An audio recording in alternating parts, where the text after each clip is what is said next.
تاجیکان آینه تاریخی ملت با تاجیکستان استقبال 35 سالگی استقلالیت دولتی کارزاری همه روزه با زبان‌های گوناگون دنیا تاجیکستان با تشبس‌های بین‌المللی در سیارت دولت شاهنشاهی تشبسکار و فتح و نصرت فروغ صبح دانایی کتاب مقامات امنیت باید بیش از هر وقت دیگر هوشیار باشند. سیر و سیاحت برای صنعتی و کشاورزی و علم فروغ معرفت راهنمای ما تاجیکستان آزاد و صاحب اختیار.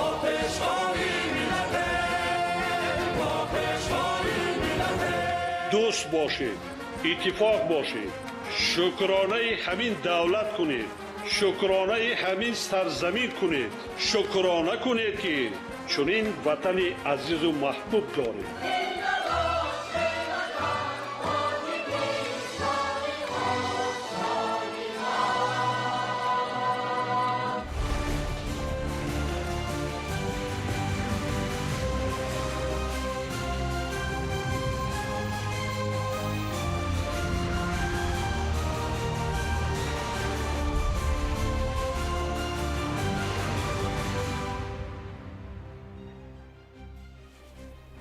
السلام علیکم بیننده عزیز گرامی. نشر مفصلی برنامه اطلاعاتی اخبار از تلویزیون تاجیکستان مستقیما منظورتان می‌گردانیم. در استودیو قربانزاده و صنوبر عبدالحمیدووا. سیوم ایون پرزیدنت جمهوری تاجیکستان پیشوای ملت محترم امامعلی رحمان و رئیس مجلس ملی مجلس عالی جمهوری تاجیکستان رئیس شهر دوشنبه محترم رستم امامعلی در خیابان حافظ شیرازی ناحیه سینای پایتخت با کارهای ساختمانی در چهارخانه ملی شناخته شدند. سیوم ایون پرزیدنت جمهوری تاجیکستان پیشوای ملت محترم امامعلی رحمان و رئیس مجلس ملی مجلس عالی جمهوری تاجیکستان رئیس شهر دوشنبه محترم رستم امامعلی در خیابان حافظ شیرازی ناحیه سینای پایتخت با کارهای ساختمانی در چایخانه ملی شناخته شدند. اطلاع داده شد که ساختمان انشاء در این موضع سال 2024 آغاز یافته طبق نقشه ماه سپتامبر سال 2026 به انجام رسانده می شود. تا این وقت 80% کارها از جمله بنیاد بینای اساسی و خواباندن کنسترکسی‌های آهنی در قسم بالای انشاءات به اتمام رسیده است. راهبر دولت محترم امامعلی رحمان در همین جا نخست از تالار اساسی بنا که طبق لایحه با شکل و عنصرهای ملی آرام یابد دیدن نمودند. طبق معلومات چایخانه 3 آشیانه بوده از تالارهای کشاد و بر هوای گچکاری، کندکاری، ایوان بالا کشاده زمانوی و 5 تالار دیگر قبول مهمانان خاص عبارت می باشد. حالا با جلب استاهای کاردان و چیردستی وطنی کارهای گچکاری در تالار یکم آغاز شدند و با استفاده از مصالح ساختمانی بلندصفت باید به انجام رسند. بنیاد همین انشاءات یک چند پهلو دارد. یکی از پهلوها جلب کردن سیاحان، چون که آرایشی که در اینجا می شود این با طریق معماری نیاگان ما داخل دارد. دویم پهلوش برای مردم ما در اینجا تامهای ملی، تامهای اروپایی، ژاپنی پیشنهاد می شود. در دیگر قسم انشاءات نزدیک به 300 کارگر که اکثر آنها را ساکنان محلی تشکیل می‌دهند مشغول کارهای گوناگون ساختمانی هستند. پس از مورد استفاده قرار دادن انشاءات در چایخانه زیاده از 150 ساکن محلی با کار تامین می‌گردند. لایحه چایخانه ملی شهر دوشنبه از طرف کارخانه واحدی دولتی لایحه‌کش کمیته معماری و ساختمان نزد حکومت جمهوری تاجیکستان طرحریزی شده است. در این لایحه در وقت طرحریزی با نظر داشت عنصرهای ملی تاجیکانه معماری شرقیانه طرحریزی شده است که در آینده برای سیاحان داخلی و خارجی خدمت می‌کند. در مجموع موافق طرح نمای بیرونه، سقف و دیوار و تالارهای انشاءات نوی فرهنگی و خدمترسانی با صنعت بلند معماری و نقش و نگار ملی ساخته شده. آینده در اینجا برای در یک شبانه روز قبول 5000 مزاج شرایط موافق فراهم آورده می شود. به همین مانند حالا در پایتخت تاجیکستان شهر دوشنبه به استقبال جشن 35 سالگی استقلال دولتی ساختمان انشاءات زیاد اجتماعی و خدمترسانی وسعت دارد که هدف از راه اندازی این تدبیر بلند برداشتن سطح اجتماعی و اقتصادی اهالی، تأمین با صفت خدمترسانی به مهمانان و سیاحان و معرفی عرف و عادت و فرهنگ قدیمی ملت تاجیک در عرصه جهان می باشد.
سیوم ایون پرزیدنت جمهوری تاجیکستان پیشوای ملت محترم امامعلی رحمان و رئیس مجلس ملی مجلس عالی جمهوری تاجیکستان رئیس شهر دوشنبه محترم رستم امامعلی با کارهای ساختمانی در ورزشگاه ملی تاجیکستان در شهر دوشنبه شناس شدند.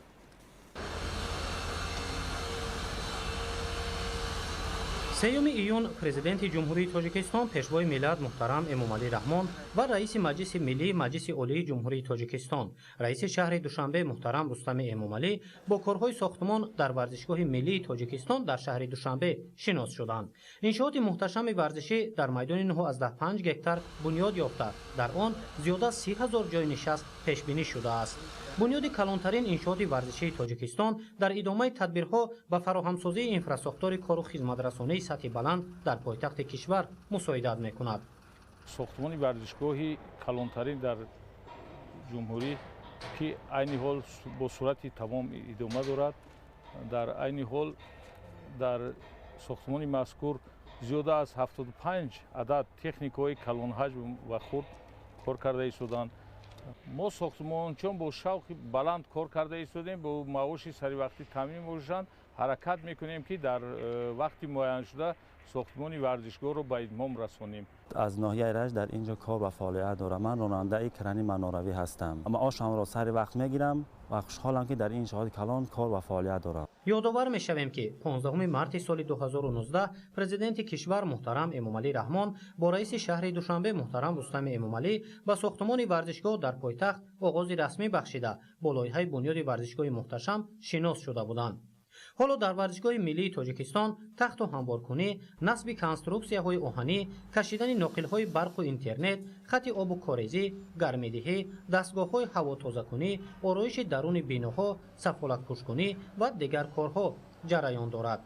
در دایره معرفی لایحه انشاءات و مصالح ساختمانی استفاده شونده، پیشوای ملت محترم امامعلی رحمان کارگران و متخصصان را برای باصفت و موافق به طلبات استانداردی با در نظر داشت عنصرهای ملی به اجرا رسانیدن کارهای ساختمانی وظیفه‌دار نمودند. در ورزشگاه 45 حجره کاری و مجلسگاه، 36 تماشاگاه سطح بلند برای مخلصان VIP، 9 نقطه طبی، 36 آشخانه و آثارخانه فوتبال تاجیک موافق به استانداردهای جهانی ساخته می شود. حالا از جانب 725 نفر متخصص و کارگر همروزه ساختمان از روی لایحه پیش برده می شود. 72 دستگاه ثبت کننده تلویزیونی نصب می گردد که برای ثبت جریان مسابقه ها پیش بینی شده است. روشنی در میدان و جایهای نشست توسط 312 چراغ مخصوص تأمین می گردد. ما مینت داریم که از طرف پیشوای ملت نسبت کارگران دستگیری است. ما جوانان حرکت میکنیم که کارهای ساختمانی با موفقیت انجام بدهند. یگان کمبودی نیست در ساختمان. همه کارهای ساختمانی از روی نقشه پیشرفته ایستادند. تمام موادی که در داخل ساختمان میشه برای ساختمانچی‌ها از نظارت گذارنده میشود و بعد به استفاده بردن باز یک بار نظارت کرده میگذاریم. خصوصا هر یک شاف کفشرچگی وقتی کفشرچیان در بلندی که میکنن هر یک کدیبی نظارت کرده، دیگر آزمایشگاه ها را ما دعوت کرده و یا دیده از وی ما خلاصه طلب کرده گرفته ایستادیم. ورزشگاه پرشکوه، ورزشگاه کلانترین به حساب می رود.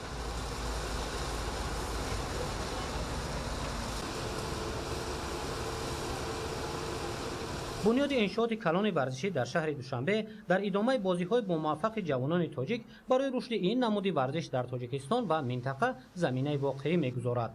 با اطراف ورزشگاه ملی تاجیکستان توسط نصب لوحه‌های آلومینی طرح زمانوی بخشیده می‌شود که موج‌های آب را تجسم خواهد نمود. در اطراف ورزشگاه بنیاد فواره‌های زمانوی پیش بینی شده است. همزمان از بالای دریای ورزاب و بلوچاب برای رفت و آمد هواداران فوتبال دو پل مطابق بر طلبات لایحه‌ای ساخته شده. این مکان به شهرک معاصر ورزشی تبدیل داده می شود. در مجموع بنیاد ورزشگاه ملی تاجیکستان در اساس لایحه موافق به طلبات فدراسیون بین‌المللی فوتبال جریان داشته، در آن برای گذراندن مسابقه‌های بین‌المللی شرایط فراهم می‌گردد. فوتبال محبوب‌ترین نمود ورزش در جهان است. در اساس پیشنهاد پرزیدنت کنفدراسیون فوتبال آسیای مرکزی، پرزیدنت فدراسیون فوتبال تاجیکستان محترم رستم امامعلی و قبول قطعنامه سازمان ملل متحد هم سال 25 می در سراسر عالم همچون روز بین‌المللی فوتبال تجلیل کرده می شود. роҳбари давлат муҳтарам эмомалӣ раҳмон бо ёдоварӣ аз дастовардҳои федератсияи футболи тоҷикистон фароҳамшавии имкониятро барои ташаккули ин намуди варзиш, мизбонии мусобиқаҳои ҷаҳонӣ ва тарғиби тарзи ҳаёти солим муҳиму саривақтӣ арзёбӣ намуданд.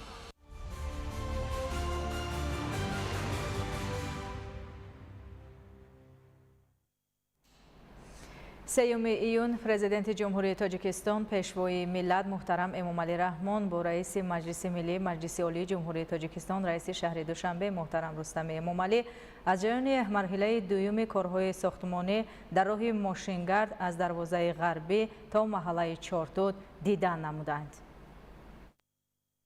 سیوم ایون پرزیدنت جمهوری تاجیکستان پیشوای ملت محترم امامعلی رحمان با رئیس مجلس ملی مجلس عالی جمهوری تاجیکستان رئیس شهر دوشنبه محترم رستم امامعلی از جریان مرحله دوم کارهای ساختمانی در راه ماشینگرد از دروازه غربی تا محله چارتود دیدن نمودند. ضمن шиносоӣ бо лоиҳаи роҳи мазкур ба сарвари давлат муҳтарам эмомалӣ раҳмон иттилоъ доданд ки корҳои сохтмонӣ дар роҳи мошингард аз дарвозаи ғарбӣ то маҳаллаи чортуд соли 2024 оғоз гардида буд. паҳноии ин роҳ 50 метрро ташкил дода аз 8 хати ҳаракат дар ду самт иборат аст. пиёдароҳҳо як пул дар болои канали ҳисор бо дарозии 37,5 метр, гузаргоҳ аз болои роҳи оҳан бо дарозии 175 метр, ду гардиши нақлиётӣ ва шинонидани дарахту бутаҳои ороишию сояфкан дар ду тараф унсурҳои асосии роҳро ташкил медиҳанд.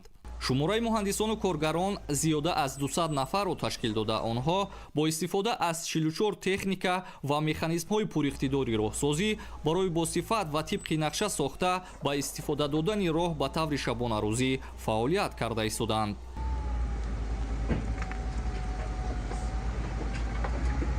мо ҳозир мана 2 смена кор карда истодем, мо шабрӯз талош карда истодем ки мин роҳ тезтар барвақтар тамом шуд, мушкили мардум осон шавад.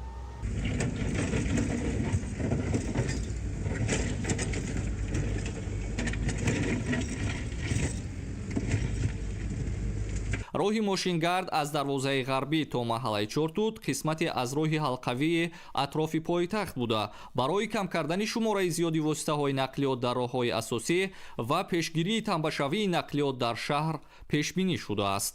роҳи автомобилгарди мазкур роҳи давродар буда баъди пурра сохта ба истифода додани ин роҳи автомобилгард сарбории ҳаракати воситаҳои нақлиёт дар дохили шаҳри душанбе кам карда шуда воситаҳои нақлиёте ки аз самти ноҳияҳои тобеи марказ барои ҳаракат намудан ба самти вилояти хатлон вилояти мухтори кӯҳистони бадахшон метавонанд ба дохили шаҳри душанбе ворид нагарда аз роҳи давродар истифода баранд. баъди ба истифода додани ин қитъаи роҳ мошинҳое ки аз водии ҳисор ба самти шарқу ҷануб мераванд дигар аз роҳҳои дарунии пойтахт намегузаранд. тавре ба пешвои миллат муҳтарам эмомалӣ раҳмон иттилоъ доданд, дар идомаи лоиҳаи роҳи мошингард аз дарвозаи ғарбӣ то маҳаллаи чортуд бунёди корҳои сохтмонии роҳи дусатҳа низ бо дарозии 67,3 метр ки аз 4 хати ҳаракат дар ду самт иборат мебошад бо маром ҷараён дорад. масофаи умумии роҳи мошингар аз дарвозаи ғарбӣ то маҳаллаи чортуд дар маҷмӯъ 9,2 километрро ташкил дода ҷавобгӯи стандартҳои байналмилалӣ мебошад. марҳилаи якуми роҳ соли 2023 дар масофаи 5 километр ба истифода дода шуда, марҳилаи дуюм ва сеюми он ки 4,2 километрро ташкил медиҳад тибқи нақша бояд то соли 2027 мавриди баҳрабардорӣ қарор дода шавад. айни замон корҳои сохтмонӣ ба суръати баланд рафта истодааст. дар сохтмон зиёда аз 200 коргар кор карда корҳои сохтмонӣ дар ду баст монда шудааст. лулаҳои оҳану бетонӣ ва новаҳои оҳану бетонӣ ки сифати баланд доранд мо аз корхонаи худ истифода мекунем. сохтмони мазкур аввали 2024 сар шуда то охири 2027 ба анҷом расид, аммо мо ба нақша гирифтем ки то охирои 2025 ёки июни 2026 сохтмонро ба анҷом расонем. дар маҷмӯъ дар масири ҳалқавии бунёдшаванда ки дарозияш 18 километр аст ва дарвозаи ғарбии пойтахтро бо дарвозаи ҷанубии он бе даромадан ба дохили шаҳр мепайвандад, ду пули мошингузар ва як эстакадаи бисёр сатҳа низ бо меъёрҳои ҷаҳонӣ сохта мешавад. сарвари давлат муҳтарам эмомалӣ раҳмон барои истифодаи самаранок аз имконияту шароитҳои мавҷуда, тезонидани корҳои сохтмонӣ ва пеш аз муҳлат мавриди баҳрабардорӣ қарор додани роҳи мазкур ба муҳандисону роҳсозон дастуру тавсияҳо доданд.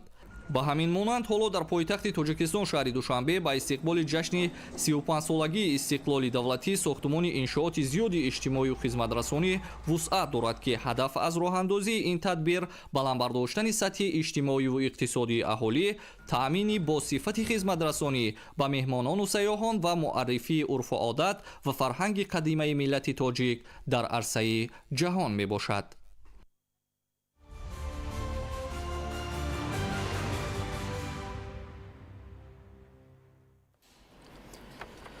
дабири кулли иттиҳоди давлатҳои мустақил Сергей Лебедов аз филиали миллии ширкати байни давлатии телевизион ва радиои Мир дар ҷумҳурии Тоҷикистон боздид намуда бо кормандони ин ниҳод мулоқот намуд.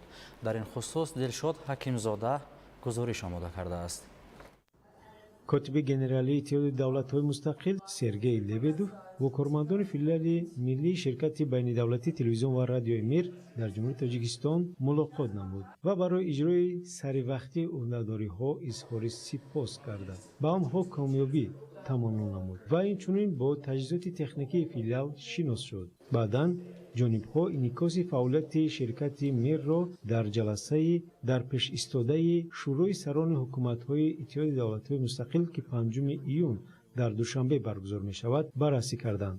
Ёдовар мешавем ки имсол Тоҷикистон раёсати иттиҳоди давлатҳои мустақилро бар уҳда дорад. Бинобар ин дар суҳбат ба ин мавзӯъ низ дахл карда шуд.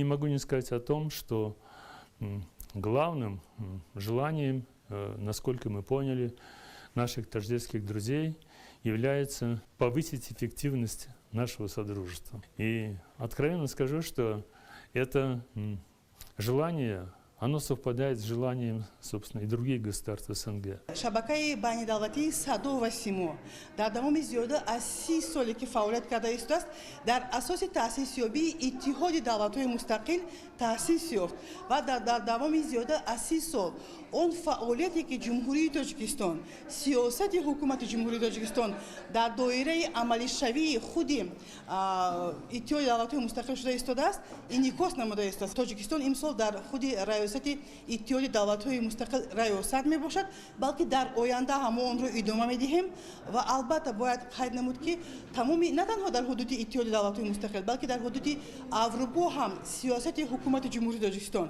ва рушди онро ҳам низ мо инъикос менамоем. гуфта шуд ки фаъолияти ширкати байнидавлатии телевизион ва радиои Мир дар тарғиби идеологияи иттиҳоди давлатҳои мустақил нақши муҳим мегузорад. аз он ҷумла филиали миллии ин ширкат дар ҷумҳурии Тоҷикистон дар фаъолияти худ ба инъикоси вазъи кишвар инчунин мавзӯъҳои марбут ба иттиҳоди давлатҳои мустақил бештар таваҷҷӯҳ зоҳир менамояд. Дилшод Ҳакимзода, Маҳмадсаиди Камол, Ахбор.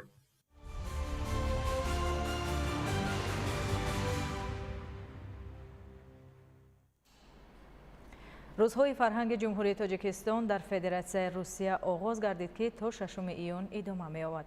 Баргузории рӯзҳои фарҳанг замина барои боз ҳам бештар шинос шудан бо фарҳангу санъати якдигар ва таҷриба гирифтан аз навгониҳо дар соҳаи фарҳанг мебошад. Иброҳим Назруллозода ва Хуршеди Саидаҳмад гузориш медиҳад. шурӯъ аз 2 июн рӯзҳои фарҳанги ҷумҳурии Тоҷикистон дар Федератсияи Русия оғоз гардид ки то 6 июн идома меёбад. рӯзҳои фарҳанги ҷумҳурии Тоҷикистон дар Федератсияи Русия дар шаҳрҳои Москва ва Қазон доир мегардад. 2 июн дар маҷмӯаи осорхонавию намоишии Академияи рассомии Русия намоиш таҳти унвони «Зебоии Тоҷикистон мерос барои оянда» ифтитоҳ гардид ки то 5 июн идома меёбад. дар намоишгоҳ зиёда 30 асари рассомони маъруфи тоҷик ба маърази тамошо гузошта шудааст. боиси хурсандӣ аст ки имрӯз дар намоишгоҳи Академияи бадиӣ ба номи Церцели намоиши асарҳои рассомии рассомони Тоҷикистон баргузор гашта истодааст. дар намоиш зиёда аз 30 асари асарҳои рассомони тоҷик ба маърази тамошобинон гузошта шудааст. намоиши асарҳои рассомони тоҷик хеле хуш пазируфта шуд аз ҷониби ҳаводорони санъати тасвирӣ. меҳмонон хеле зиёд омаданд. дар театри Калон мо намоиш ҳунарҳои мардумиро ташкил намудем. мо кӯшиш намудем ки аз он ҳунарҳои мардуме ки хеле پهن گشتن در جمهوری موردی تماشا قرار دهیم. پیش از همه ما جمهوری ما که کوهسار است، ما کوشش کردیم که از سنگ‌های آرایشی پیش از همه مصورهای سنگی، کوزه ها و اون مصنوعات‌های جواهری که زنان استفاده می‌برند در این نمایش گذاریم. ҳамчунин дар бинои саҳнаи нави театри калони Москва намоиши ҳунарҳои мардумии Тоҷикистон ва барномаи консертии гурӯҳҳои ҳунарии Тоҷикистон пешниҳоди иштирокчиён гардид. Потрясающий, которая представлена здесь в холле, национальных костюмов, картин. Очень красиво, очень рад здесь находиться. Посмотрел программу сегодняшнего мероприятия, она вызвала у меня восторг. Посмотрела я творчество таджикских мастеров, очень красиво. Я прекрасно знаю, что культура Таджикистана очень богатая, и есть чем хвалиться, есть что показать. Очень приятно находиться сегодня здесь, в стенах Большого театра, на этом мероприятии. Таджикистан мы знаем очень хорошо, и Таджикистан является союзным государством, одним из 6 государств, членов КБ. Поэтому часто бываем в Таджикистане, знакомы с культурой с вашей, и очень радостно видеть сегодня произведения искусства, выполненные мастерами.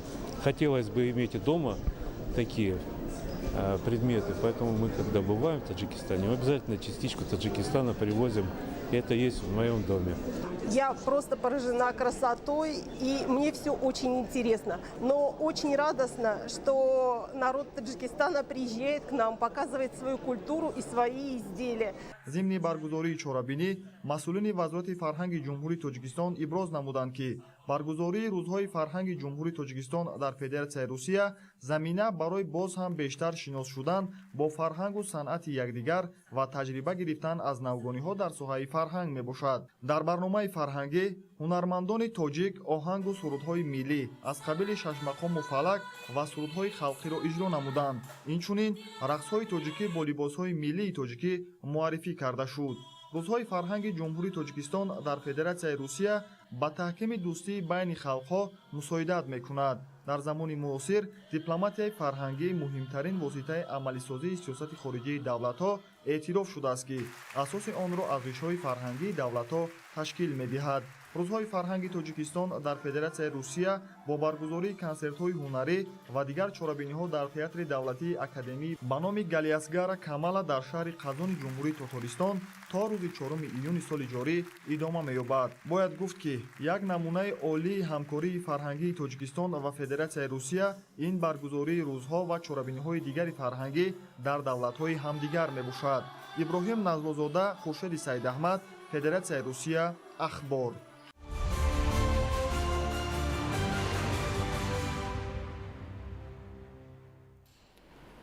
тоҷикистон кишвари орзуҳои ҷавонӣ таҳти ҳамин унвон имрӯз дар шаҳри Душанбе барномаи фарҳангии идона баргузор шуд, ки дар он ғолибони озмуни ҷумҳуриявии донишҷӯи сол бо диплому медал ва тӯҳфаҳои хотиравӣ қадрдонӣ карда шуданд. гузориши Комрон Одиназода. имрӯз дар шаҳри Душанбе барномаи фарҳангӣ таҳти унвони Тоҷикистон кишвари орзуҳои ҷавонӣ баргузор гардид. дар ин чорабинии фарҳангӣ намояндагони мақомоти иҷроияи ҳокимияти давлатии шаҳри Душанбе, Кумитаи кор бо ҷавонон ва варзиш, ҷоизадорону ғолибони озмунҳои ҷумҳуриявию байналмилалӣ, варзишгарон ва гирандагони стипендияҳои президентӣ иштирок намуданд. пеш аз оғози чорабинӣ, иштирокчиён аз намоиши дастовардҳои соҳаи кор бо ҷавонон ва варзиши пойтахт дидан намуданд. зимни баргузории чорабинӣ иброз гардид, ки барои ҷавони ватандӯсту хештаншинос, ки мехоҳад дар рушду ташаккулёбии Тоҷикистон саҳмгузор бошад, бояд ҳар рӯзи зиндагиаш чун ид бошад, зеро ҷавонӣ фасли шӯрангези зиндагӣ ва мазҳари нишоту созандагӣ аст. баргузории силсила чорабиниҳо ҷиҳати ҳавасмандсозиву дастгирии ҷавонон дар доираи моҳвораи ҷавонӣ дар тамоми қаламрави кишвар гувоҳи равшани таваҷҷӯҳи хоси давлату ҳукумати мамлакат ба ҷавонон аст. имрӯз бо ташаббуси якҷояи мақомоти иҷроияи ҳукумати давлатии шаҳри Душанбе ва Кумитаи кор бо ҷавонон ва варзиши назди ҳукумати ҷумҳурии Тоҷикистон чорабиниҳое ки давоми як моҳ ба рӯзи ҷавонони Тоҷикистон бахшида шуда буданд ҷамъбаст карда мешавад ва дар воқеъ чорабинии фарҳангӣ, фароғатӣ ва тантанавие ки имрӯз доед гардида истодааст таҳти унвони тоҷикистон зодгоҳи орзуҳои ҷавонӣ, таҷассумгари бисёр паҳлӯҳои муҳими ҳаёти наврасону ҷавонон маҳсуб мегардад ва сиёсати ҷавонпарваронаи пешвои муаззами миллат муҳтарам эмомалӣ раҳмон имрӯз самараи дилхоҳро барои ташаккули шахсияти ҷавонон ба бор овардааст ва ҷавонон тавонистанд ки бо пуштибонӣ аз дастгирию таваҷҷӯҳи хосаи президенти маҳбубамон муҳтарам эмомалӣ раҳмон дар дилхоҳ ҷода муваффақиятҳои беназирро ба даст орад. дар идомаи чорабинӣ масъулини мақомоти иҷроияи ҳокимияти давлатии шаҳри душанбе аз нақш ва мавқеи ҷавонон дар рушду ташаккулёбии тамоми самтҳои афзалиятноки пойтахти мамлакат суханронӣ намуданд. дар идома ба ғолибони озмуни ҷумҳуриявии донишҷӯи сол ки дар интиҳои моҳвораи ҷавонон натиҷагирӣ гардид, дар фазои тантанавӣ диплом, маблағҳои пулӣ ва ба чанде аз фаъолони соҳа, инчунин ба якчанд сохторҳое ки дар татбиқи сиёсати давлатии ҷавонон саҳм гузоранд, тӯҳфаҳои хотиравӣ супорида шуд. ҳамзамон бахшида ба моҳвораи ҷавонон як зумра аз кормандони соҳаи кор бо ҷавонон ва варзиш бо ифтихорнома, медалҳои сари синагӣ ва ҷоизаҳои соҳавию давлатӣ сарфароз гардонида шуданд.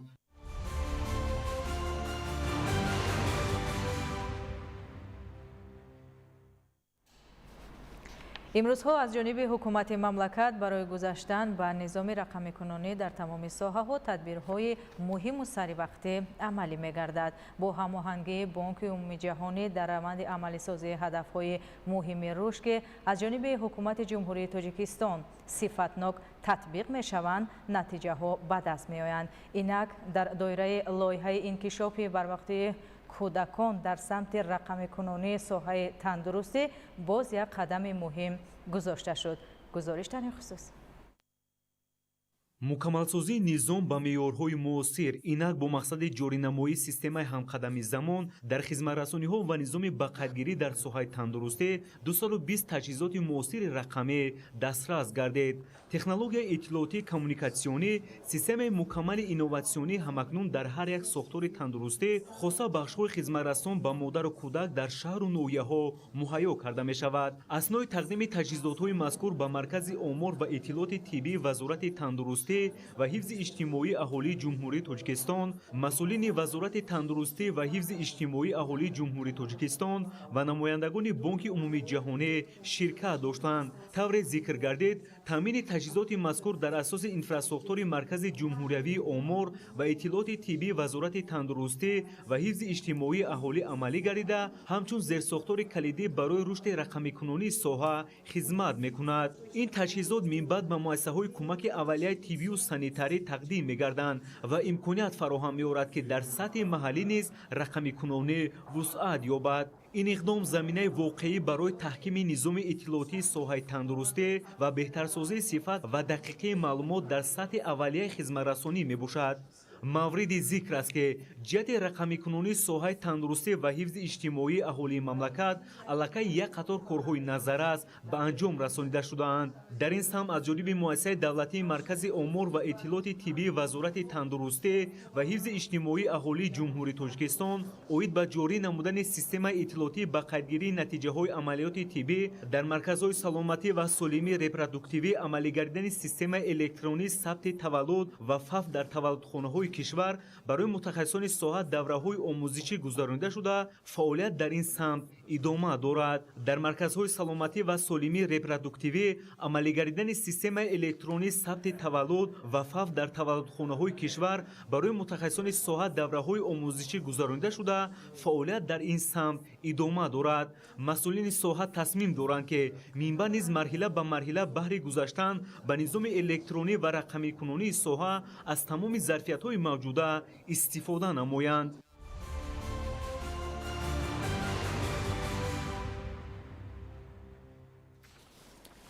дар шаҳри Хуҷанд корҳои сохтмонии се бинои Кӯдакистон вусъат дорад. бо сохта ба истифода додани биноҳои нав барои фарогирии то 1000 кӯдак шароит фароҳам оварда мешавад. гузориши Маҳмуд Аҳмадзода ва Дилшод Юсуфӣ. дар шаҳри Хуҷанд айни замон 48 муассисаи томактабӣ фаъолият доранд ки дар онҳо беш аз 11 000 нафар кӯдакон ба таълиму тарбияи томактабӣ фаро гирифта шуданд. با نظر داشت آن که در رشد و انکشاف کودک تحصیلات تا مکتبی ذهنی اساسی و مهم به حساب می رود، در اساس برنامه رشد تحصیلات تا مکتبی در جمهوری تاجیکستان برای سالهای 2020-2025 در شهر خوجند هر سال از حساب بودجت شهر و بخش خصوصی کودکستان‌های نو و زمانوی ساخته به استفاده داده می شود. در محله سیوم شهر خوجند از طرف جمعیت دارای مسئولیت محدود خورشید استقلال ساختمان بنای مؤسسه تا مکتبی برای فراگیری تا 520 نفر کودک ادامه دارد. بنا برای فراهم آوردن شرایط بهتری تعلیم و تربیت و 18 گروه سن و سالی کودکان مطابق گردانیده می شود. کارهای ساختمانی را جمعیت دارای مسئولیت محدود اویتسینا پیش میبرد. حالا تهخانه و آشیانه اول بنا قامت افراخته است. عین زمان 31 نفر بناکاران از حساب ساکنان محلی مشغول کار میباشند. موافق با لایحه بنا از 3 آشیانه عبارت بوده با انجام کارهای ساختمانی و استفاده دهی انشاءات برای کودکان ساکنان محلی سیوم و چشمه امکانات بهتر فراهم می شود.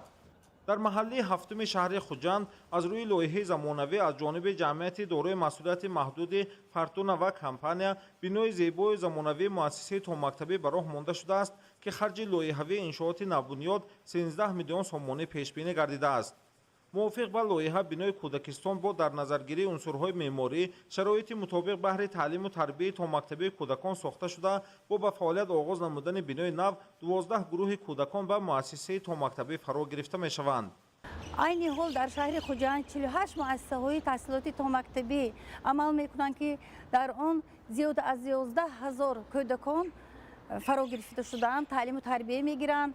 فراگیری 66% را در بر میگیرد. در شهر خوجند اوید به تطبیق برنامه رشد مؤسسه‌های تحصیلاتی تا مکتبی خصوصی و میانی عمومی جهت جلب صاحبکاران دایر به بنیاد مؤسسه‌های تحصیلاتی تا مکتبی خصوصی عملی کرده می شود. در مقیاس ولایت سوق در سمت فراگیری کودکان و مؤسسه‌های تحصیلاتی تا مکتبی شهر خوجند در مقام اول قرار دارد.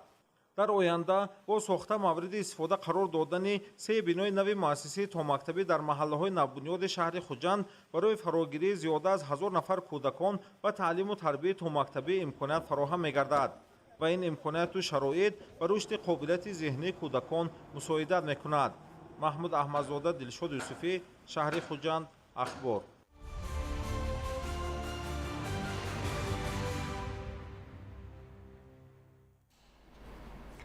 با استقبال جشن 35 سالگی استقلال دولتی در شهر استرافشان بنیاد 17 مؤسسه تعلیمی به نقشه گرفته شده است که کارها در این سمت جریان دارد. گزارش فردوس عمرов از شهر استرافشان. توفیل استقلالیت دولتی و وحدت کامل سراسری تاجیکستان بهشت‌آسا و از جمله شهر و دیهات استرافشان روز از روز آباد و نظره گردیده ایستاده است. در دایره آمادگی‌ها جهت استقبال سزاوار از جشن فرخنده 35 سالگی استقلالیت دولتی وطنی بهشت‌آسایمان با اقدام مقامات محلی شهر استرافشان عبارت از 990 بندی نقشه چهاربینی‌ها ترتیب داده تا امروز 70% آن سربلندانه به ثبوت رسانیده شده است که قسم بیشتری آن را بنیاد مؤسسه‌های نوی تعلیمی، باغچه کودکستان‌ها، صنفخانه‌های علاوگی، آشخانه‌های مکتبی، تالارهای ورزشی و دیگر اینفراستراکتوری به ساحه معارف وابسته تشکیل می‌دهند. در دهه توده شهر استرافشان عبارت از 16 صنفخانه، دهه تود که شهر استرافشان از حساب مقامات اجرایی حاکمیت دولت ولایت سوخت. در دهه سرمزار شهر استرافشان برای 1000 جای نشست، دهه جوکنده که شهر استرافشان از حساب صاحبکاران برای 1200 جای نشست ساخته استفاده داده است. بنابر در حالت صدمه‌ای قرار داشتن بنای سابق مؤسسه تحصیلات میانه عمومی دهه ترک با اقدام اداره ساختمان اساسی مقامات محلی ولایت سوخت و خرج زیاده از 10 میلیون سومانی در دهه بنای زیبای برهوای دوشانه برای 960 نفر خواننده در دو بست بنیاد شده ایستاده است. ساختمانچیان جمعیت دارای مسئولیت محدود شاکریان شهر استرافشان در روند با صفت خوب بنیاد نمودن مؤسسه تعلیمی همزمان در پهلوی آن به ساختمان بنای دوشانه تالار مجلس و ورزشگاه معاصر دارای جای لباسی وزگونی، آببازی و استراحت خوانندگان شغل دارند که تا آغاز سال خوانش 2025-2026 به انجام میرسد و استقبال جشن 35 سالگی استقلالیت دولتی جمهوری تاجیکستان با اقدام صاحبکار وطنی رجب اشورو و خرج نزدیک 1 میلیون سومانی در نزد مؤسسه تحصیلات میانه عمومی رقم 30 دهه توده ورزشگاه معاصر مورد استفاده قرار گرفته. کارهای بنیادی در بنای نوی دوشانه برای 960 نفر خواننده در دو بست با مرام ادامه دارد. ارزش بنا نزدیک 10 میلیون سومانی را تشکیل داده. آن را ساختمانچیان جمعیت دارای مسئولیت فعالیتش محدود PMK وحدت شهری خوجند با صفت جوابگو به طلبات شهرسازی بنیاد می‌سازند. در دهه جوکندک جماعت دیهات جوکندک نیز با اقدام و مبلغ‌گذاری صاحبکار محلی حسنخان مکرمов ساختمان بینای سه‌آشانه مؤسسه تحصیلات میانه عمومی رقم 47 برای 1000 نفر خواننده در دو بست با جوش و خروش ادامه دارد. قید گردید که اقدام مذکور در پرتو سیاست آبادگرانه راهبریت عالی مملکت راه اندازی گردیده. من بعد نیز کارهای ساختمان و بنیاد انشاءات گوناگون به نقشه گرفته می شود. ذکری به مورد است که انشاءات ساحه معارف با خرج مبلغ‌های حکومت جمهوری تاجیکستان، اداره ساختمان اساسی مقامات محلی ولایت سوخت و شهری ایسرافشان و سهم صاحبکاران و پدر و مادران بنیاد شده ایستاده است. عین حال در شهر و دیهات ایسرافشان بنیاد و تعمیر اساسی 17 مؤسسه تعلیمی، 4 کودکستان، 3 تالار ورزشی و 2 آشخانه با مرام ادامه دارد. فردوس عمرов، مضبوط بابازاده، آرزو معروفov، شهری ایسرافشان، اخبار.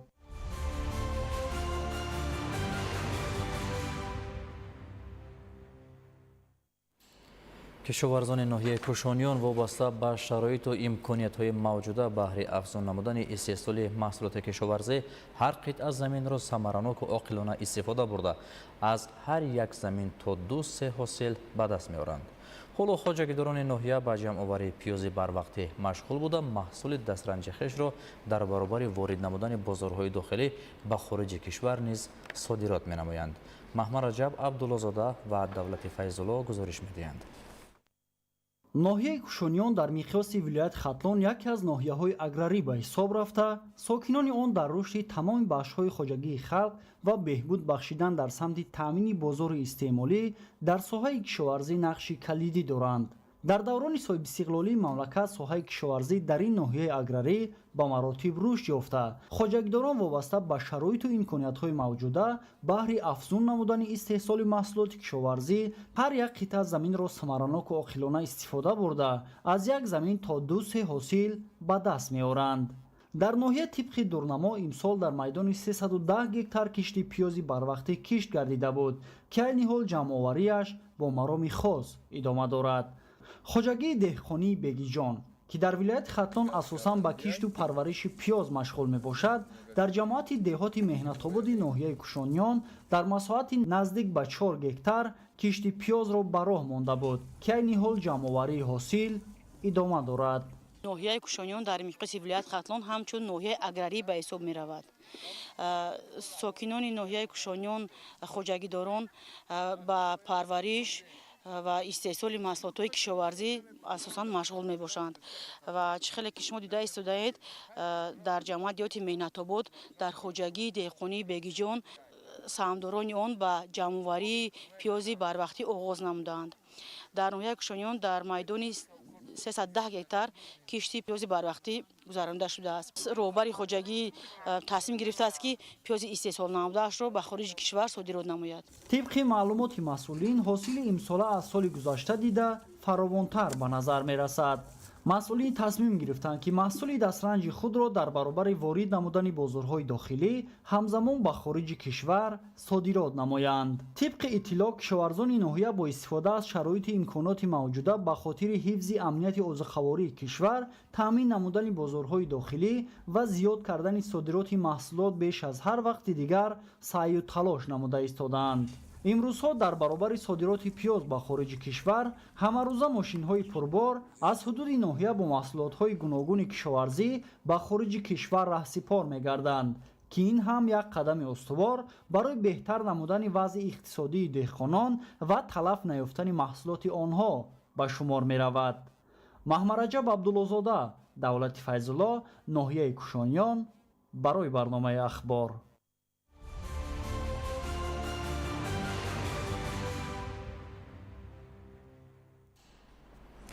اقلیم مساعد دیار امکان فراهم می‌آورد که از ذخیره‌های بوی طبیعی از جمله آب و زمین فیضبار با استفاده از تجربه پیشرفته و تخم‌های خوش‌صفت و تأمین غذای سریع حاصل فراوان به دست آورده طلبات بازار استعمالی با محصولات استحصالی خود تأمین می‌گردد. ادامه موضوع در گزارش گلچهره ستار.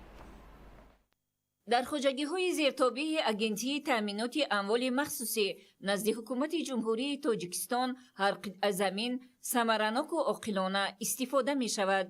در این میدان غلزار که نوع تخمی گندم تیرماهی عصر کشت کرده شده است، حاصل فراوانی غله پخته رسیده است و روزهای نزدیک کشاورزان با تجربه می توانند با واسطه کمباین‌های غله درو و جمع‌آوری‌اش آغاز نمایند. در 50 هکتار زمین خواجگی یاری رسانی پالوسی اگنتی تامینات اموال مخصوصی نزد حکومت جمهوری نوعی گندم زودرسی عصر کشت کرده شده است که امروز نشأونمای خیلی خوب دارد و عالمان حاصل انتظاری را 70 سنتنری پیش بینی می نمایند. خواجگیداران عزم دارند که بعد جمع‌آوری پوره غله‌دانگی ها در این زمین کشتی تکراری ماش را به راه مانند.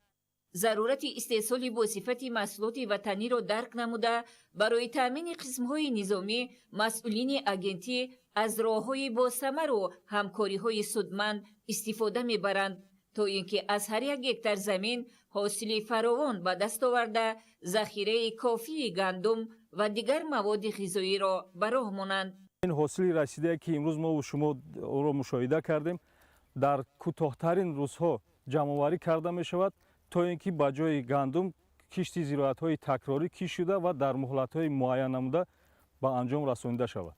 نوع گندم عصر که در این میدان مذکور کشته شدگی است نوع تیزرس میباشد. این یکی از اصول‌های اساسی که ما میتوانیم که بعد جمع‌آوری نمودن گندم مذکور کشت زراعت تکراری را در مهلت‌های اپتیمالی معین شده گذرانیم که این باعث فراوان حاصلی کشت تکراری میگردد. شرایط طبیعی امکان می‌دهد که با استفاده تخمی‌های زودرس خواجگیداران از کشت اساسی و تکراری ثمره اقتصادی بلند به دست دارند. از تجربه ها برمی‌آید که محصولناکی کشت تیرماهی نسبت کشت بهاری زیادتر است و خواجگی‌های یاری رسانی این نهاد بعد گرفتن حاصل کشت تیرماهی می‌توانند کشت تکراری را به انجام رسانیده حاصل دلخواه گیرند. هدف اساسی این همکاری‌ها افزون نمودن تخمی زراعت‌های کشاورزی است که اساسی فراوان حاصلی همه گونه زراعت را تخمی تشکیل می‌دهد. برای رسیدن به نشاندادهای بلند استحصالی با مصلحت متخصصان و عالمان خواجگیداران تمام اگرتکنیکای پرورش غله‌دانگی را سریع وقت اجرا نمودند. مقصد اساسی از این عبارت است که در آینده گندم نوع عصر را جمع کرده و دیگر منطقه‌های خواجگی و رسون اگنتی تامینات اموال مخصوص تامین کند. با مقصدی در آینده گرفتن حاصل فراوانی این نوع تخمی مسئولین اگنتی تامینات اموال مخصوصی نزد حکومت جمهوری حاصل پوره گندم را جمع‌آوری نموده با دیگر خواجگی‌های یاری رسان برای کشت تیرماهی ذخیره می‌نمایند. زیرا در وضع امروزه اقتصادی خواجگیداران به خوبی درک می‌کنند که برای قانع ساختن طلبات استعمالی و ذخیره 2 ساله محصولات باید از راه‌های معاصر کشت و پرورش هدفمندانه استفاده برند تا به نشاندادهای نظررس استحصالی نائل گردند.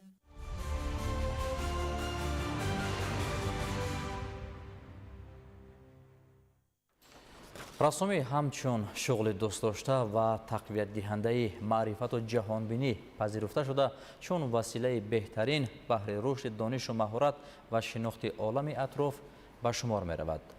عادل جان سفرов ساکن ناحیه یوان از آوان خورده در نتیجه تکمیل بخشیدن این رشته صنعت تصویری به دستاوردهای نظررس ایجادی نائل شده است. شرح بیشتر مطلب در گزارش سمندر شایف و اسکندر سعید.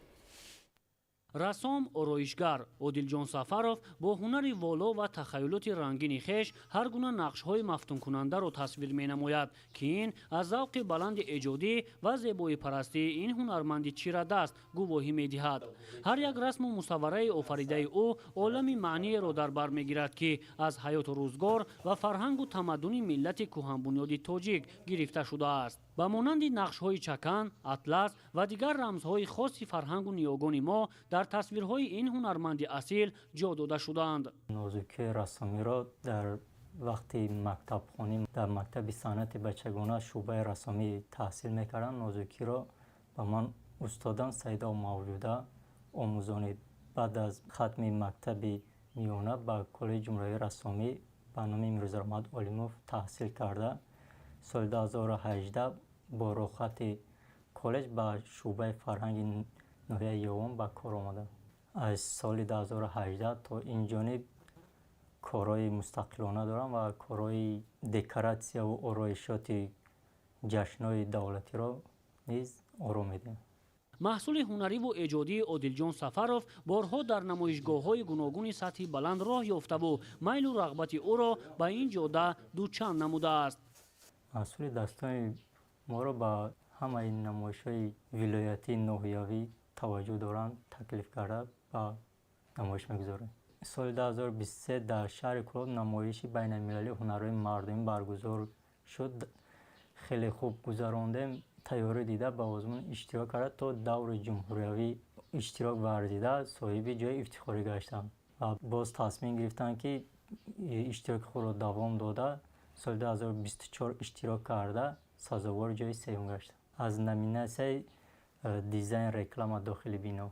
در برابر رسامی این هنرمند دیگر هنرهای ملی که در روزگار همروزه ساکنان ضرور دانسته می شود از خود کرده با این وسیله روزگار خانوادگی را پیش می برد. در برابر هنر رسامی هنر کندکاری، زرگری، کلاهگری، گچکاری را نقاشی، کنده‌ریزی را نیز می توانم و استفاده برده استادم. هنر گچکاری که هنر قدیمی است بسیار در آرایشات خانه و بنا و استفاده می شود. دعوت میکنن خانه ها رو آرایش میتیم، گچ کاری میکنیم، نقاشی میکنیم، رسامی میکنیم. همین خیلی کارا را انجام میدیم در فعالیت ما. همین هنری که من دارم با این هنر کار و فعالیت کرده زندگی خود را پیش برده استادم. نوابسته به جوان بودنش شاگردان زیادی را به کمال رسانیده این رشته صنعت تصویری را در ناحیه یاوان رشد داده ایستادند. عین زمان در شعبه فرهنگ ناحیه محفل رسامان جوان را پیش میبرد که الکی شاگردان او در آزمون جمهوریوی تاجیکستان وطن عزیز من اشتراک کرده سزاوار جایهای افتخاری گردیدند. شاگردان دارم در شعبه فرهنگ محفل رسامان جوان داریم. در آزمون جمهوری تاجیکستان وطن عزیز من سال گذشته 2 نفر جای افتخاری گرفتند. این سال باز اشتراک کرده ایستادم. دستگیری و امتیازهای پیشنهاد نموده حکومت جمهوری تاجیکستان امروز باعث روحبلندی هنرمندان گردیده بیش از پیش تلاش نموده ایستادند تا هنرهای ملی و مردمی در مملکت رشد و تقویت یابند. سمندر شایف اسکندر سعید، ناحیه یاوان، اخبار.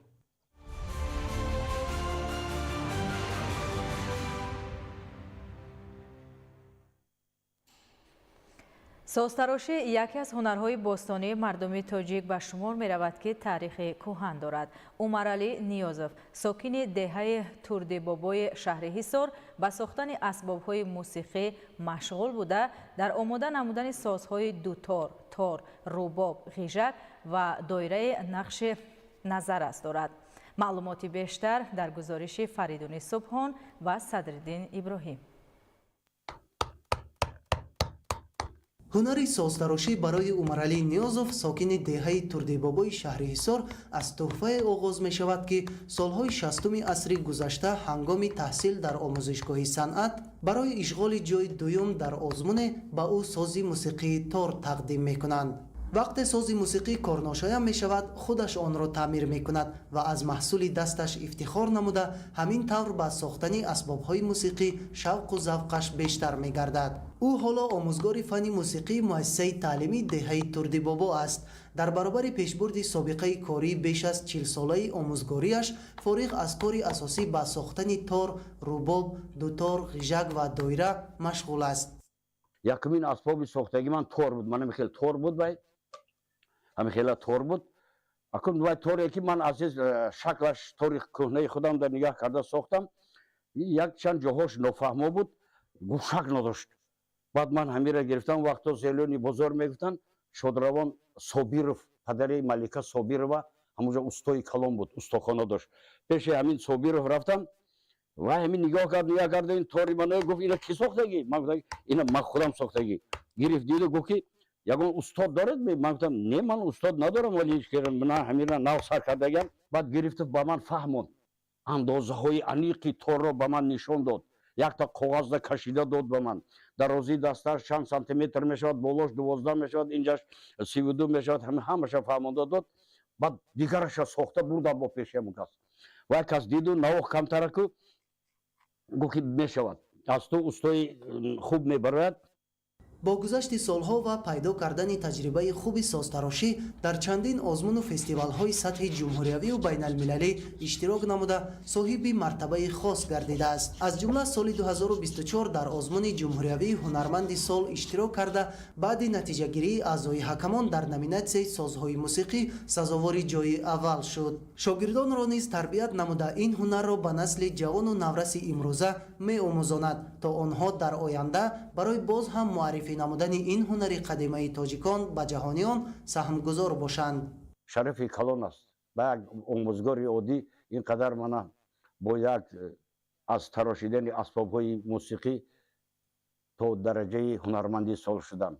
چون آموزگار فن موسیقی است، هنر سازتراشی را با هم توأم گردانیده نوازش و سرودخوانی هم می کند و با این هنر والایش به دل شنونده و بیننده شادی و سرور می بخشد.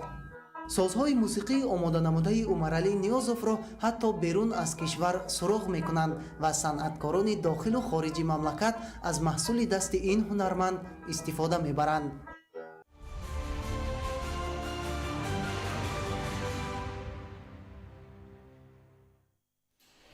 امروز در ناحیه رودکی جلسه وسیع شروع هماهنگسازی برگزار شد که در آن رفت یک قطار مسئله ها از جمله شروع از سطح و صفت خدمت رسانی ها تا بر رعایت طلبات معیاری و حقوقی استفاده زمین مطرح کرده شد. گزارش در این خصوص.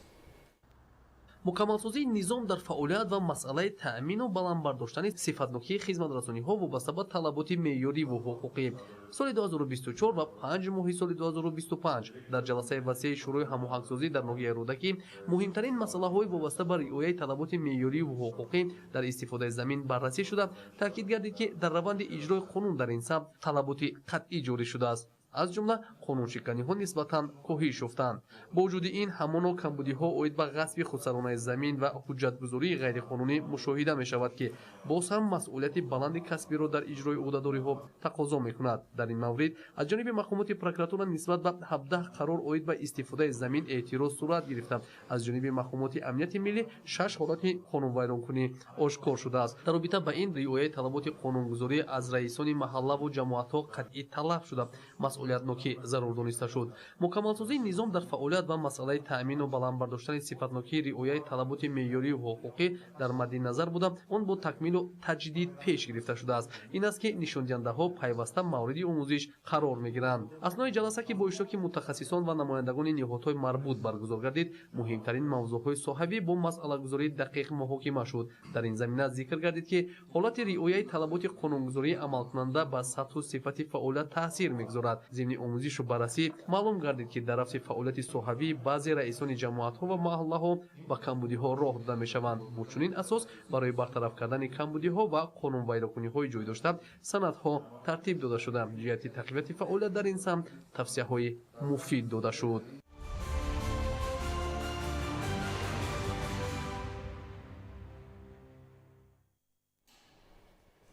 در ناحیه جبار رسولوف با ساکنان جماعت دهات غولکانداز و دهمای وابسته به تعصب و خرافات پرستی عاقبت‌های ناگوار آن و ضرورت راه‌های پیشگیری در جامعه همایش برگزار گردید.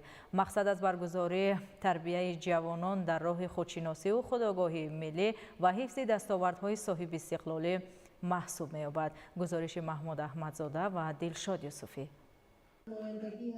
عاقبت‌های ناگوار تعصب و خرافات‌پرستی و عامل‌های پیشگیری آن در جامعه موضوع محوری واخوری هیئت کاری کمیته اجرایی حرکت وحدت ملی و احیای تاجیکستان، شورای علمای مرکز اسلامی، سابقه‌داران، نمایندگان مقامات اجرایی حاکمیت دولتی ولایت سوخت با مسئولین، ساکنان جماعت دهات غولکانداز، دهمای ناحیه جبار رسولوف بود که برآمدکنندگان دایر به وضع جهان معاصر، ناآرامی‌ها در یک قطار کشورهای جهان، جنگ سرد، پنهانسازی غایه‌های افراطگرایی طریق شبکه‌های اینترنت از جانب گروه‌های منفعت‌جو با مقصد ناآرام کردن وضع کشورهای در حال رشد، سوء استفاده از دین مبین اسلام بهره برآورده ساختن منفعت‌های خویش، تاثیررسانی به مفکوره جوانان و دیگر مسائل تعصب و خرافات‌پرستی در جامعه که در صورت رو آوردن به آن عاقبت‌های ناگوار در پی دارد و ساکنان فهمانیدند. واخوری در جماعت دهات غولکانداز و دهمای ناحیه جبار رسولوف صورت گرفت ки дар он сокинон, фаъолони ҷомеа, ҷавонон аз ҷамоати диҳоти ҳаёти нав, меҳробод, гулхона ва деҳмой ширкат намуданд. таъкид гардид ки ҷумҳурии Тоҷикистон баъди ба истиқлолияти комил ноил шудан, ки орзуи ормони мардуми тоҷик буд, дар давраи кӯтоҳ бо сиёсати хирадмандона ва оқилони президенти ҷумҳурии Тоҷикистон пешвои миллат муҳтарам Эмомалӣ Раҳмон мушкилиҳоро паси сар намуда дар ҳоли рушду тараққӣ қарор дорад ва самараи тадбирҳои амалии ҳукумати мамлакат аст, ки ба истиқболи ҷашни 35-солагии истиқлолияти давлатии ҷумҳурии Тоҷикистон дар шаҳру ноҳияҳои мамлакат сохтмони иншооти таъиноти гуногун, муассисаҳои таълимию то мактабӣ, корхонаҳои саноатӣ ва таъмиру таҷдиди роҳҳо вусъат доранд ва ҳамаи ин тадбирҳо бо мақсади фароҳам сохтани зиндагии шоиста ба аҳолӣ амалӣ мешавад. дар ноҳияи Ҷаббор Расулов давоми 5 сол бунёд ва таъмиру навсозӣ 600 иншооти таъиноти гуногун ба нақша гирифта шуда, алҳол дар 540 иншоот корҳо анҷом ёфта, боз корҳо идома доранд. дар мулоқот гуфта шуд, пешрафтҳо, комёбӣ дар ҳамаи самтҳо самараи сулҳу субот, сарҷамъию муттаҳидии халқ аст. ва зимни баёни андешаҳо сокинони ноҳияи Ҷаббор Расулов аҳамияти баргузории чунин чорабиниҳоро дар таҳкими ваҳдату ҳамбастагӣ ва пешгирии хатарҳои мафкуравӣ, огоҳии ҳамагон ва боло бурдани маърифати ҷавонон муҳим арзёбӣ карданд.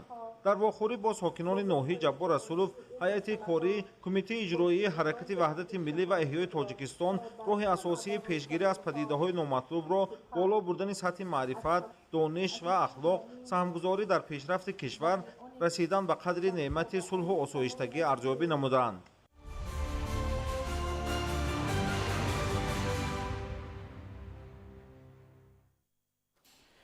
дар шаҳри Душанбе бо мақсади баландбардоштани сифати хизматрасонӣ ва шароит фароҳам овардан барои мусофирон дар нақлиёти истифодаи умум, хусусан дар автобус ва троллейбусҳо, кортҳои пардохти электронӣ роҳандозӣ гардидааст. ҳамкоронамон дар ин хусус гузориш омода кардаанд. бо мақсади таъмини назорати пардохти роҳгиро дар нақлиётҳои мусофирбари автобус ва троллейбусҳои шаҳри Душанбе ва таъмини кортҳои нақлиётӣ ба мусофирон, мутахассисони хадамоти давлатии назорат ва танзим дар соҳаи нақлиёт дар якҷоягӣ бо намояндагони лоиҳаи корти шаҳрӣ ҳамарӯза корҳои нозиротӣ ва фаҳмондадиҳӣ гузаронида, нисбати он мусофирон ва ронандагоне ки тартиби муқарраргардидаи пардохти электронии роҳгироро риоя намекунанд, тадбирҳои зарурӣ андешида мешаванд. тариқи корти нақлиётӣ 1 сомону 80 дирам аст. агар нақдӣ пардохт кунем 2 сомону 50 дирам. аз ҳар як сафар ба манфиати мо 70 дирам манфиат меорад. чунки нақдӣ 2 сомону 50 дирам бо корти хушомадед бошад 1 сомону 80 дирам. тибқи иттилои раёсати хадамоти давлатии назорат ва танзим дар соҳаи нақлиёт дар шаҳри Душанбе, дар ин самт дар давоми 5 моҳи соли 2025 нисбати зиёда аз 3500 нафар мусофир бо маблағи 65735 сомонӣ ҷаримаи маъмурӣ татбиқ карда шуда, маблағҳо ба буҷети давлатӣ ворид гардиданд. ҳамчунин аз ширкатҳои хизматрасонанда талаб карда шуд, ки ҷиҳати дастрас намудани кортҳои нақлиётӣ ба мусофирон корҳои таблиғотӣ гузаронида, дар баробари ин шумораи посттерминалҳоро дар истгоҳҳои нақлиётии пойтахт зиёд намоянд. бояд қайд намуд, ки ҷиҳати иҷрои қарори раиси шаҳри Душанбе таҳти рақами 419 аз 31 моҳи июни соли 2017 дар бораи лоиҳаи низоми пардохти ҳаққи роҳгиро дар нақлиёти истифодаи умум аз тарафи кормандони раёсати хадамоти давлатӣ назорат ва танзим дар соҳаи нақлиёти шаҳри Душанбе дар ҳамбастагӣ бо ҷибсити кор дар кӯчаву хиёбонҳои шаҳри Душанбе ҳамарӯза корҳои нозиротӣ ва фаҳмондадӣ гузаронида истодааст. инчунин шаҳрдорӣ бо мақсади фароҳам овардани шароити мусоид ва дастгирии табақаи ниёзманд барои нақлиёти истифодаи умум, кортҳои имтиёзӣ низ роҳандозӣ намуда, барои наврасон, донишҷӯён, нафақахӯрон, маъюбон ва хизматчиёни давлатӣ кортҳои алоҳидаро ба роҳ мондааст.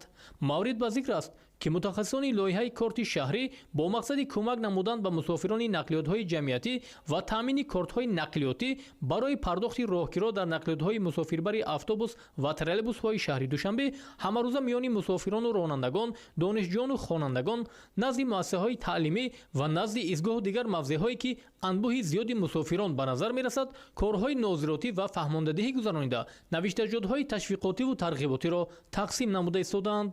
бояд қайд намуд, ки пардохт тариқи электронӣ пеш аз ҳама манфиатҳои ҳам молиявӣ, яъне сафҳаи бюҷети оилавӣ ҳар як шаҳрванд ва ҳам манфиатҳои бехатар аз як нуқта ба як нуқта рафтани мусофир нигаронида шудааст. маврид ба ёдоварист, ки қарори раиси маҷлиси миллии маҷлиси олии ҷумҳурии тоҷикистон раиси шаҳри душанбе муҳтарам рустами эмомалӣ аз 31 июли соли 2017 таҳти рақами 419 дар бораи амалисозии лоиҳаи низоми пардохти электронии роҳгиро ва назорати он дар нақлиёти мусофирбари истифодаи умуми шаҳри душанбе ба тавсиб расидааст. дар асоси ин қарор амалисозии лоиҳаи корти шаҳрӣ оғоз гардида аз 1 апрели соли 2018 ҳамаи нақлиётҳои мусофиркаши пойтахт аз ҷумла автобусу троллейбус ба низоми пардохти кортӣ гузаштанд.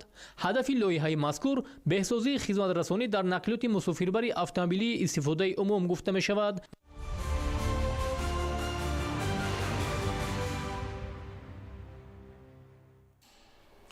дар қисми низомии кумитаи ҳолатҳои фавқулода ва мудофиаи гражданӣ назди ҳукумати ҷумҳурии тоҷикистон воқеъ дар ноҳияи рашт маросими савганёткунии навазкарон баргузор гардид. гузориши Дигули Маҳмуд аз ноҳияи рашт.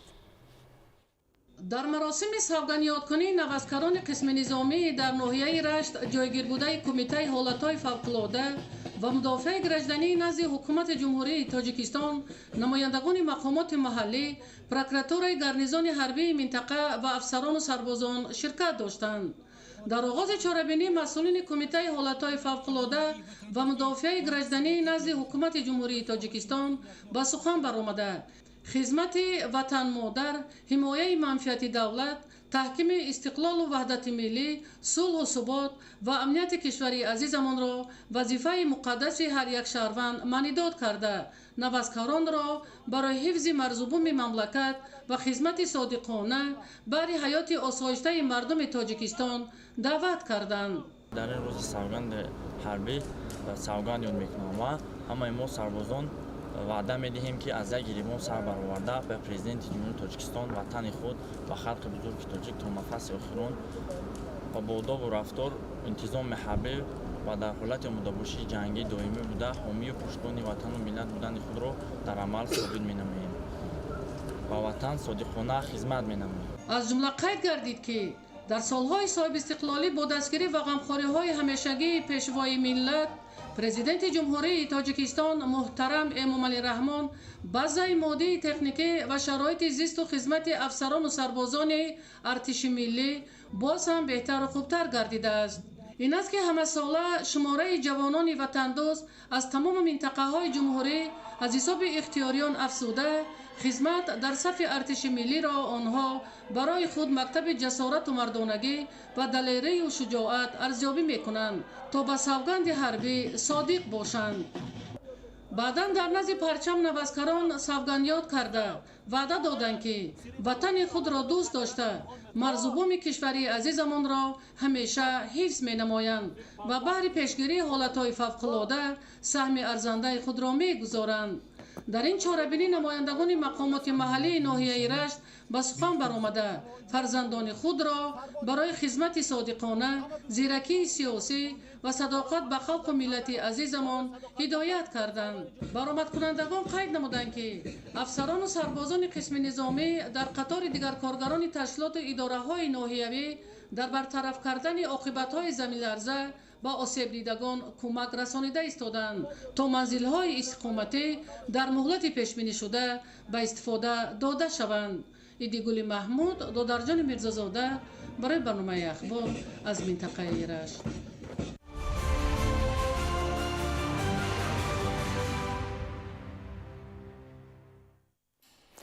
ташаккули механизмҳои натиҷабахш ва дигар принсипҳои низоми молиявӣ. имрӯз дар Китобхонаи Миллии Тоҷикистон таҳти унвони рақамикунунӣ ба ҳисобгирии молиявӣ ҳамчун асоси пешрафти устувор ва идоракунии муассир семинар машварати омӯзишии ҷумҳуриявии сармуҳосибони кумитаҳои иҷроияи ҳизби халқии демократии Тоҷикистон баргузор гардид ки дар ҷараёни он муҳимтарин мавзӯъҳои марбут ба низоми молиявӣ баррасӣ гардид. Фахриддини Муҳаммад Юсуф гузориш медиҳад. принсипҳои самаранок, низоми мукаммал ва таъмини нишондиҳандаҳои баланди иқтисодӣ. Танзими низоми молиявӣ дар фаъолият шура аз талаботҳои муҳим аз ҷумла муносибатҳои намунавии ниҳоди сӯҳавӣ бо нозукиҳои касбӣ сурат мегирад. Рақамикунунӣ ба ҳисобгирии молиявӣ ҳамчун асоси пешрафти устувор ва идоракунии муассир дар семинар машварати омӯзишии ҷумҳуриявии сармуҳосибони кумитаҳои иҷроияи ҳизби халқии демократии Тоҷикистон чун мавзӯи асосӣ матраҳ гардида тамоми самтҳои фаъолият хоста раванди идоракунии дурусти молиявиро ба миён гузошт. таъкид гардид ки дар ҷараёни татбиқи низоми соҳавӣ ки бо навоварӣ ва дигаргуниҳои саривақтӣ амалӣ мешаванд бо дар назар дошти афзалиятҳо рӯҳу усулҳо ва тартиби хос баҳри истифодаи мақсадноки технологияҳои рақамӣ ба ҳисобгирии молиявӣ зарур аст.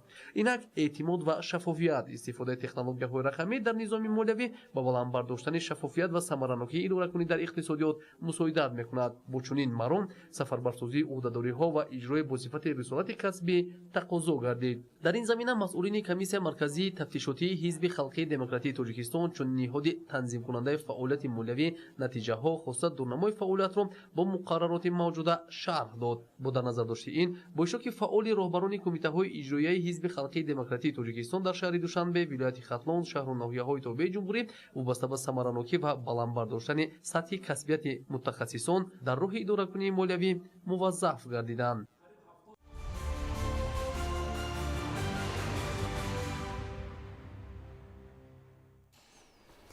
дар ноҳияи данғара мусобиқаи волейбол баргузор гардид ки дар он зиёда аз 50 нафар бонувон аз 9 ҷамоати шаҳраку деҳоти ноҳия фаъолона иштирок намуда беҳтаринҳо муайян гардиданд. гузориши Салоҳиддини Неъмат. طبق نقشه‌چورابینی‌های مقامات اجرایی حکومت دولتی ناحیه دنقره و بخش کار با جوانان و ورزش ناحیه در میدانچه ورزشی مرکز رشد ملکه‌های ناحیه دنقره مسابقه والیبال میان بانوان برگزار کرده شد.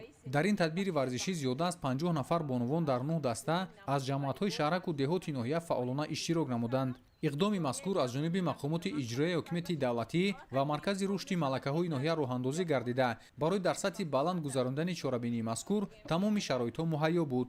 دسته‌های والیبالبازی بانوان طبق جدول معین برگزاری چورابینی میان هم سبقت نموده با نتیجه‌گیری داوران دسته‌های جماعت دهاتی به نام اسمت شریف، جماعت دهاتی صفابخش و دهات لاله‌زار ناحیه برای اشتراک در دوره‌های فینالی آن راه یافتند. همین طریق دسته‌های والیبالبازی بانوان میانی هم قوازمایی نموده مهارت بلند والیبالبازی نشان دادند. این از آن دلالت می‌دهد که سال از سال برای رشد ساحه ورزش و خصوص میان بانوان نیز مساعدت نموده ایستاده است. در مکتب ورزشی ناحیه دنقره از روی 9 نمود ورزش 25 نفر مربی از جمله یک نفرش را زن تشکیل می‌دهد و 552 نفر دستپرور که فرا گرفتند مشغولات‌های عملی گذراندند. از 552 نفر دستپرور 62 نفرش را دخترها تشکیل می‌دهند. از طرف ماموریت مؤسسه یک قطار کارهای نظارت به انجام رسانده شده است که طبق تقویم یگانه و نقشه چورابینی‌های ورزشی مؤسسه بخشیده به جشن‌های ملی بین گروه‌ها 3 مرتبه مسابقه ورزشی از روی نمادهای والیبال، فوتبال و ورزش سبو گذرانده شد. قابل ذکر است که ورزش معرفگر هر ملت در عرصه جهانی میباشد. در برابر بنیاد و مهیاسازی شرایط مساعد سال از سال توجه بانوان نیز بر رشته‌های گوناگون ورزش می‌افزاید. این است که علاقه بانوان ورزشگری ما برابر اشتراک در مسابقه‌های داخلی همزمان در خارج کشور نیز اشتراک فعالانه می‌نمایند. رفت برگزاری چورابینی مذکور نشان داد که علاقه بانوان در رشته والیبال بازی نیز مهارت و ملکه بلند داشته با رعایت طلبات و قاعده‌های برگزاری این بازی هنرنمایی می‌کنند. مسابقه خوب و خاطرمند برگزار گردیده جای اول رو دسته جماعت دهاتی به نام اسمت شریف، جای دوم رو جماعت دهاتی صفابخش و جای سوم نصیب بانوان والیبالبازی جماعت دهاتی لاله‌زار گردید. با خاطر هوسمندگردانی ورزشکاران دسته‌های غالب و بازیگران بهترین از جانب مسئولین قدرشناسی گردیده در وضعیت مناسب با سپاسنامه و تحفه‌های خاطروی و جام مسابقه سرفراز گردانیده شدند. صلاح‌الدین نعمت، ذوقبک عبدالرحمن، ناحیه دنقره، اخبار.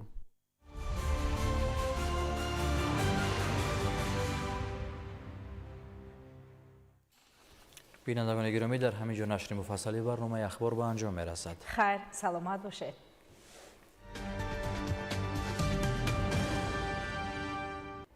салом бинандагони гиромӣ, шуморо бо вазъи ҳавои мамлакат барои пагоҳ 4 июни соли 2025 шинос менамоем.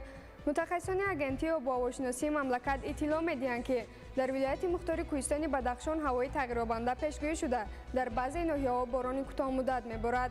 ҳарорати ҳаво дар ғарби вилоят шабона 15 дараҷа гарм, рӯзона 20-25 дараҷа гарм мешавад. дар шарқи вилоят шабона то 5 дараҷа хунук, рӯзона 4-9 дараҷа гарм мешавад. дар вилояти хатлон ҳавои тағйирёбандаи бебориш пешгӯӣ мешавад. ҳарорати ҳаво дар водиҳо шабона 16-21 дараҷа гарм, рӯзона 30-35 дараҷа гарм мешавад. дар ноҳияҳои доманакӯҳӣ шабона 12-17 дараҷа гарм, рӯзона 23-28 дараҷа гарм мешавад. در ولایت سوخت هوای تغییرابنده در وادی‌ها به بارش پیشگویی شده. در ناحیه‌های آلوده کوهی باران کوتاه مدت می‌بارد. حرارت هوا در وادی‌ها شبانه 14-19 درجه گرم، روزانه 29-34 درجه گرم می‌شود. در ناحیه‌های کوهی شبانه 3-8 درجه گرم، روزانه 17-22 درجه گرم می‌شود. در ناحیه‌های تابع جمهوری هوای تغییرابنده به بارش پیشگویی می‌شود.